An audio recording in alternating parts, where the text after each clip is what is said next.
എൻ്റെ കർത്താവും എൻ്റെ ദൈവവുമേ, എന്നിലൂടെ അങ്ങയുടെ വചനങ്ങൾ കേൾക്കുന്ന എല്ലാ മക്കളുടെയും, പ്രത്യേകിച്ച് അപകടങ്ങളാലും പലതരത്തിലുള്ള രോഗങ്ങളാലും കഷ്ടതയിലായിരിക്കുന്നവർക്ക് സൗഖ്യവും, ഇതര പ്രയാസങ്ങളാലും ദുഃഖങ്ങളാലും ആകുലതകളാലും വലയുന്നവർക്ക് സന്തോഷവും സമാധാനവും കൊടുക്കണമെന്ന് താഴ്മയോടെ പ്രാർത്ഥിച്ചുകൊണ്ട് ഇന്നത്തെ ക്ലാസ് ആരംഭിക്കാം. ഇന്നും നമ്മൾ പഠിക്കുന്നത് വിശുദ്ധ ലൂക്കോസ് എഴുതിയ സുവിശേഷം 1-ാം അധ്യായത്തിൻ്റെ 26 മുതലുള്ള വചനങ്ങളാണ്. എല്ലാവരും തയ്യാറല്ലേ? ഗബ്രിയേൽ ദൂതൻ യേശുവിൻ്റെ ജനനത്തെക്കുറിച്ചും മറിയത്തെ അറിയിക്കുന്നതാണ് നമ്മളിന്ന് പഠിക്കുന്നത്. 26 മുതൽ 33 വരെയുള്ള വചനങ്ങൾ. 6-ാം മാസത്തിൽ ദൈവം ഗബ്രിയേൽ ദൂതനെ നസറേത്ത് എന്ന ഗലീല പട്ടണത്തിൽ ദാവീദ് ഗൃഹത്തിലുള്ള യോസേഫ് എന്നൊരു പുരുഷന് വിവാഹം നിശ്ചയിച്ചിരുന്ന കന്യകയുടെ അടുക്കൽ അയച്ചു. ആ കന്യകയുടെ പേര് മറിയ എന്നായിരുന്നു.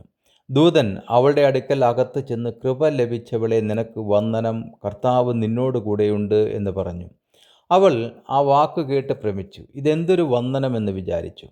ദൂതൻ അവളോട്, മറിയയെ, ഭയപ്പെടേണ്ട, നിനക്ക് ദൈവത്തിൻ്റെ കൃപ ലഭിച്ചു. നീ ഗർഭം ധരിച്ചൊരു മകനെ പ്രസവിക്കും, അവൻ യേശു എന്ന് പേർ വിളിക്കണം.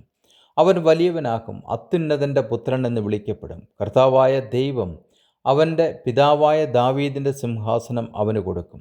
അവൻ യാക്കോബ് ഗൃഹത്തിന് എന്നേക്കും രാജാവായിരിക്കും. അവൻ്റെ രാജ്യത്വത്തിന് അവസാനമുണ്ടാകുകയില്ല എന്ന് പറഞ്ഞു. ആരാണ് ദാവീദ് ഗൃഹത്തിലുള്ള യോസേഫ് എന്ന് നോക്കാം. വിശുദ്ധ മത്തായി എഴുതിയ സുവിശേഷം 1:16 നമ്മൾ ഇങ്ങനെ വായിക്കുന്നു: യാക്കോബ് മറിയയുടെ ഭർത്താവായ യോസേഫിനെ ജനിപ്പിച്ചു. യോസേഫിൻ്റെ പിതാവിൻ്റെ പേര് യാക്കോബ് എന്നാണ്. മറ്റൊരു രീതിയിൽ പറഞ്ഞാൽ ആ വംശാവലി ഇങ്ങനെ പറയാം: ദാവീദിൽ നിന്ന് ശലോമോൻ ഉണ്ടായി. ശലോമോൻ കഴിഞ്ഞ് ഏകദേശം 27 തലമുറകൾക്ക് ശേഷമാണ് യാക്കോബിൽ യോസേഫ് ജനിക്കുന്നത്.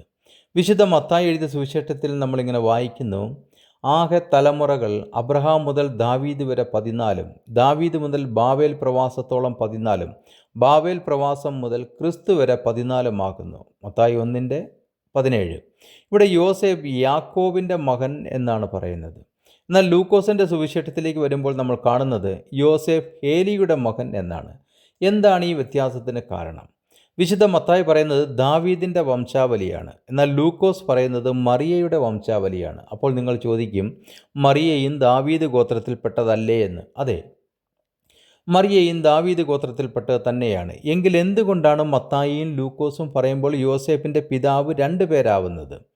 വിശുദ്ധ മത്തായി പറയുന്ന വംശാവലി യോസേഫിൻ്റെ വംശാവലിയാണ്, അതായത് രാജാക്കന്മാരുടെ വംശത്തെക്കുറിച്ചാണ് പറയുന്നത്. എന്നാൽ ലൂക്കോസ് പറയുന്ന വംശാവലി മറിയയുടെ വംശാവലിയാണ്. ശ്രദ്ധിക്കേണ്ട മറ്റൊരു കാര്യം എന്തെന്ന് ചോദിച്ചാൽ, ലൂക്കോസ് 1:5 നമ്മൾ വായിക്കുന്നത് ഇങ്ങനെയാണ്: അബിയാക്കൂറിൽ സക്കറിയാവ് എന്നു പേരുള്ള ഒരു പുരോഹിതനുണ്ടായിരുന്നു. അവൻ്റെ ഭാര്യ അഹരോൻ്റെ പുത്രിമാരിൽ ഒരുത്തിയായിരുന്നു എന്നാണ്. ശ്രദ്ധിക്കുക, ഗബ്രിയേൽ മാലാഖ മറിയത്തോട് പറയുന്നത് ഇങ്ങനെയാണ്: നിന്റെ ചാർച്ചക്കാരത്തി എലിശബേത്തും വാർദ്ധക്യത്തിൽ ഒരു മകനെ ഗർഭം ധരിച്ചിരിക്കുന്നു. മച്ചി എന്ന് പറഞ്ഞു വന്നവൾക്ക് ഇത് 6-ാം മാസം. വിശുദ്ധ ലൂക്കോസ് 1:36 ഞാൻ വായിച്ചത്. അതായത് മറിയത്തിന് ലേവ്യ ഗോത്രവുമായി ഒരു ബന്ധം നിലനിൽക്കുന്നു എന്നാണ്. അതല്ല എങ്കിൽ യോസേഫ് അവളുമായുള്ള വിവാഹബന്ധം ഉറപ്പിച്ചതിലൂടെ അവൾ യഹൂദ വംശത്തിലേക്ക് വന്നു ചേർന്നു എന്ന് കരുതാം. 2 ശമൂവേൽ 7:12 മുതൽ 14 വചനം വായിക്കുമ്പോൾ നമുക്ക് മനസ്സിലാക്കാൻ കഴിയുന്നത്, മറിയയും യഹൂദ ഗോത്രക്കാരി ആയിരിക്കേണ്ടതിൻ്റെ, അല്ലെങ്കിൽ ആ ഗോത്രത്തിൽ വന്നു ചേരേണ്ടതിൻ്റെ ആവശ്യം എന്തെന്നാണ്. പരമ്പരാഗത ക്രൈസ്തവ വ്യാഖ്യാന പ്രകാരം സഭാപിതാക്കന്മാരും ചില സ്കോളേഴ്സും പഠിപ്പിക്കുന്നത് മറിയയും യോസേഫും 2 പേരും യൂദാ ഗോത്രത്തിൽപ്പെട്ടവരാണ്, അതായത് ദാവീദ് വംശത്തിൽ നിന്നുള്ളവരാണെന്നാണ്. മറിയയുമായുള്ള വിവാഹ സമയം യോസേഫിന് ഏകദേശം എത്ര പ്രായമുണ്ടായിരിക്കും എന്നൊരു ചോദ്യം നിങ്ങൾക്കുണ്ടാകും. യഹൂദന്മാരുടെ വിവാഹപ്രായം കണക്കുകൂട്ടിയിരുന്നത് പെൺകുട്ടികൾ ഏകദേശം 12-നും 14-നും വയസ്സിടെ പ്രായത്തിൽ തന്നെ വിവാഹം ചെയ്ത് കൊടുത്തിരുന്നു. എന്നാൽ ആൺകുട്ടികൾക്ക് സാധാരണ 18 മുതൽ 25 വരെ വയസ്സ് പ്രായമുണ്ടായിരിക്കണം.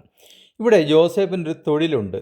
യോസേഫ് ഒരു തച്ചനായിരുന്നു എന്ന് പറഞ്ഞാൽ സാമ്പത്തികമായി കുടുംബം നോക്കാൻ കഴിവുള്ളവനായിരുന്നു എന്നർത്ഥം. അതുകൊണ്ട് തന്നെ പല ചരിത്ര പണ്ഡിതന്മാരും കരുതുന്നത് വിവാഹ സമയത്ത് യോസേഫിൻ്റെ പ്രായം ഏകദേശം 18-നും 25-നും ഇടയിലായിരിക്കുമെന്നാണ്.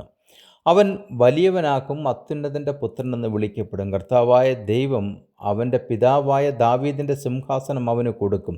ഇതൊരു പ്രവചന പൂർത്തീകരണമാണ്. എവിടെയാണ് ഇതുള്ളതെന്നറിയുമോ? 2 ശമൂവേൽ 7:12 മുതൽ 16 വരെ വായിക്കുമ്പോൾ നിങ്ങൾക്ക് ഇത് കാണാവുന്നതാണ്. ദൈവം ദാവീദിനോട് പറഞ്ഞതാണ് ഈ വചനങ്ങൾ. നിന്റെ സിംഹാസനം എന്ന ദൈവവചനത്തിൽ നിന്നാണ് നമ്മൾ പറയുന്ന ദാവീദിൻ്റെ സിംഹാസനം എന്ന വാക്ക് ഉരുത്തിരിഞ്ഞു വന്നത്.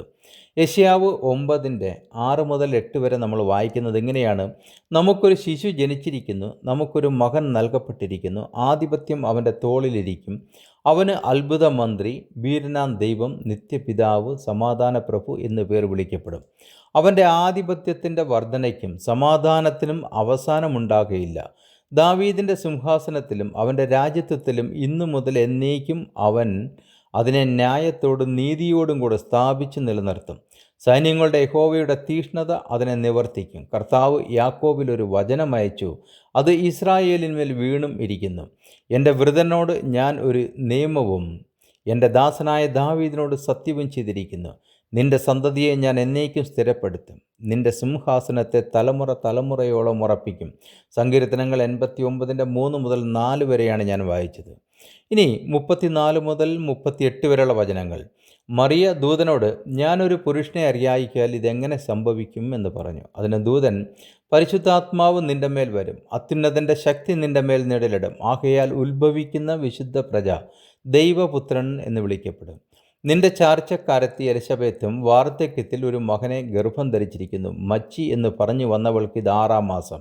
ദൈവത്തിന് ഒരു കാര്യവും അസാധ്യമല്ലല്ലോ എന്ന് ഉത്തരം പറഞ്ഞു. അതിന് മറിയ, ഇതാ ഞാൻ കർത്താവിൻ്റെ ദാസി, നിന്റെ വാക്കുപോലെ എനിക്ക് ഭവിക്കട്ടെ എന്ന് പറഞ്ഞ് ദൂതൻ അവളെ വിട്ടുപോയി. ഇവിടെ ദൂതൻ പറഞ്ഞ കാര്യങ്ങൾ ഇതെങ്ങനെയായിരിക്കും പ്രവർത്തിക്കുന്നത്? ബൈബിൾ എന്ത് പറയുന്നു? ശാസ്ത്രം ഇതെങ്ങനെ നോക്കിക്കാണുന്നു എന്ന് നോക്കാം. ബൈബിൾ ഇതിനെ ദൈവത്തിൻ്റെ അത്ഭുത പ്രവൃത്തി അല്ലെങ്കിൽ മിറക്കിൾ എന്ന് വിശേഷിപ്പിക്കുന്നു. കാരണം പരിശുദ്ധാത്മാവ് നിൻ്റെ മേൽ വരും, ദൈവത്തിൻ്റെ ശക്തി പ്രവർത്തിക്കും. മറ്റൊരു രീതിയിൽ പറഞ്ഞാൽ പരിശുദ്ധാത്മാവ് നിഴലിടും, ഓവർ ഷാഡോ ചെയ്യും. അപ്പോൾ ദൈവിക അത്ഭുതമായിരിക്കും നടക്കുക. അത് അവിശ്വാസികളായവർക്ക് മനസ്സിലാക്കാൻ പ്രയാസമായിരിക്കും. ഗ്രീക്ക് ഭാഷയിൽ ഇതിന് പറയുന്ന വാക്ക് എപ്പിസ്കിയാസോ എന്നാണ്. അതിനാൽ ബൈബിൾ നമ്മോട് പറയുന്നത് ഇത് ദൈവത്തിൻ്റെ നേരിട്ടുള്ള സൃഷ്ടിയാണ്, അല്ലെങ്കിൽ അത്ഭുതപരമായ ജനനം. എന്താണ് എപ്പിസ്കിയാസോ എന്ന വാക്കിന് ബൈബിൾ കൊടുക്കുന്ന അർത്ഥമെന്ന് നോക്കാം. എപ്പിസ്കിയാസോ ബൈബിളിൽ സാധാരണ നിഴലിടൽ മാത്രമല്ല, ദൈവത്തിൻ്റെ മഹത്വം, സാന്നിധ്യം, ശക്തി തുടങ്ങിയവ പ്രവർത്തിക്കുന്ന അവസ്ഥയാണ് സൂചിപ്പിക്കുന്നത്. ഇതൊരു പുതിയ സൃഷ്ടി എന്ന ആശയത്തോട് ബന്ധിപ്പിക്കുന്ന അർത്ഥത്തിലാണ് ഈ വാക്ക് ഉപയോഗിക്കുന്നത്. ഉദാഹരണം, ദൈവത്തിൻ്റെ ആത്മാവ് വെള്ളത്തിന്മീതെ പരിവർത്തിച്ചു കൊണ്ടിരുന്നു. ഉൽപ്പത്തി 1:1. ഇവിടെ ഉപയോഗിച്ചിരിക്കുന്ന വാക്ക് എപ്പിസ്കിയാസോ എന്ന വാക്കാണ്. ഇനി ശാസ്ത്രം ഇത് എങ്ങനെ നോക്കിക്കാണുന്നു എന്ന് ചോദിച്ചാൽ, അവരുടെ നിലപാട് സാധാരണ ഗർഭധാരണത്തിന് അമ്മയുടെ മുട്ട വേണം, അച്ഛൻ്റെ ബീജം വേണം, ഇതിന് ഇരുവരും വേണം. മനുഷ്യരിൽ പാർത്തോജനോസിസ് ഇപ്പോഴത്തെ ശാസ്ത്രപരമായ അറിവ് പ്രകാരം സാധ്യമല്ല എന്നതാണ്. അതുകൊണ്ട് തന്നെ ശാസ്ത്രം പറയുന്നത് ഇത് പ്രകൃതി നിയമങ്ങൾക്ക് അതീതമായ സംഭവം, സൂപ്പർ നാച്ചുറൽ ക്ലൈം എന്ന് പറഞ്ഞ് ഒഴിഞ്ഞു മാറുകയേ നിവർത്തിയുള്ളൂ. ശാസ്ത്രീയമായി തെളിയിക്കാനോ വിശദീകരിക്കാനോ അവർക്ക് കഴിയുകയില്ല. ഇതിലൂടെ ഒരു കാര്യം നാം തിരിച്ചറിയണം: ദൈവത്തിന് മാത്രമേ എല്ലാം സാധ്യമാവുകയുള്ളൂ, ദൈവത്തിനാൽ അസാധ്യമൊന്നുമില്ല.